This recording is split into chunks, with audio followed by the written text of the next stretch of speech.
Happy Birthday Canal+.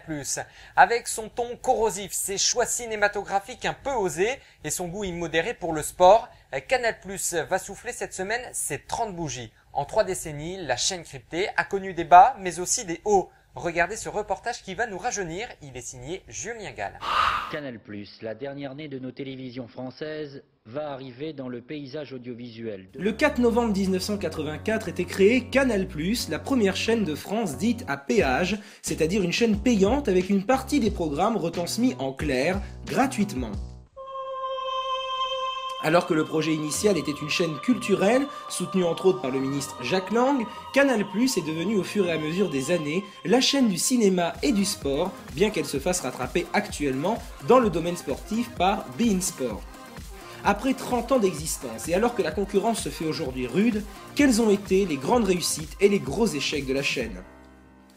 Citons tout d'abord les réussites. Les émissions cultes, telles que Nulle part ailleurs, qui de 1987 aux années 2000 a fait les beaux jours de la chaîne en clair, enregistrant des records d'audience et devenant un véritable laboratoire de talent. Ou bien les Guignols de l'info, dans lequel le désormais célèbre PPDA résume l'actualité du jour. Canal+, la chaîne du sport, la 4e chaîne depuis ses premières années, s'est spécialisée dans le domaine sportif, en rachetant les droits pour diffuser les matchs de football de la Ligue 1, concurrençant ainsi les chaînes traditionnelles telles que TF1 et France 2. La chaîne diffuse également de la boxe, la Formule 1, le catch, le golf, le handball, la Ligue des Champions, etc. Canal+, la chaîne des séries françaises telles que Pigalle la nuit, Platane ou Maison close, et des créations originales telles que Braco, Engrenage ou Mafiosa. Et enfin, bien évidemment, Canal+, la chaîne du cinéma. La chaîne, depuis ses débuts, a su s'associer avec les plus grands groupes de production de films, permettant à ses téléspectateurs abonnés de bénéficier des films du box-office seulement quelques mois après avoir été retirés des salles. Des accords avec Universal, la Warner, Walt Disney Studios, Columbia, etc. Mais la chaîne a également connu des défaites au niveau programmation. Merci pour l'info, présenté par Emmanuel Chin, qui avait repris la case de Nulle part ailleurs de 2003 à 2004, sans succès. La concurrence de beIN Sport, avec le rachat d'une partie des matchs que détenait Canal+, a été un coup dur pour la chaîne au niveau des audiences.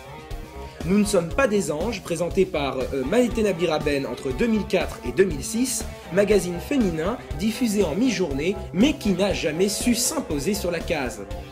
Quant aux émissions plus récentes, nous pouvons citer Popcom, le magazine média de Victor Robert qui avait succédé à Plus Clair, qui n'avait pas été apprécié par les téléspectateurs, le Before de Canal+, présenté par Thomas Touroud l'an dernier, qui n'a tiré que 20 à 30 000 téléspectateurs, soit 0,1 à 0,2% du public.